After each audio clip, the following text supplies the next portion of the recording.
de prime abord, néolithique, gilet jaune, mais c'est la première fois depuis la révolution néolithique qui a produit le diktat impérialiste de la valeur d'échange sur le monde, qu'on rencontre une crise de cette intensité. Pourquoi?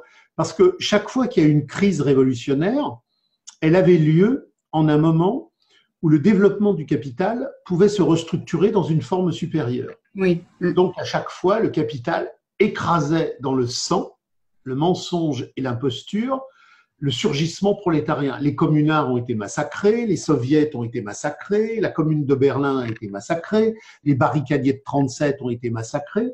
À chaque fois, le capital a imposé une restructuration supérieure.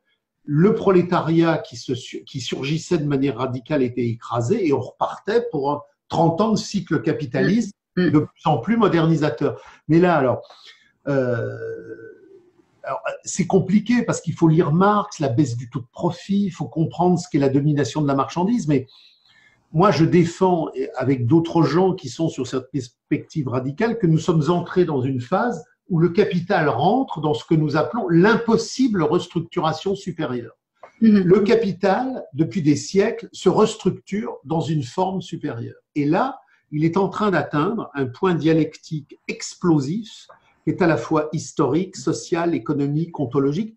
Il est en train d'entrer dans un temps où il ne va pas peut-être pouvoir se restructurer d'une manière supérieure. Et la crise des Gilets jaunes, c'est le sémaphore, ce moment où les corps, les cœurs qui récusent la fragmentation, la séparation, le scindé surgissent. Et les Gilets jaunes ne sont pas récupérables. Les Gilets jaunes sont incontrôlables.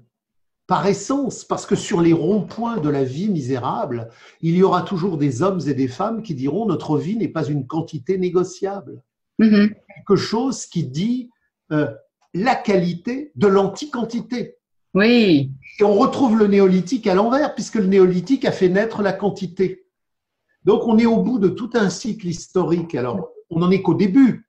Oui. Ça va mettre un certain temps, ça ne sera pas réglé dans 2 secondes 24. Non. Mais on est dans une réelle problématique ontologique.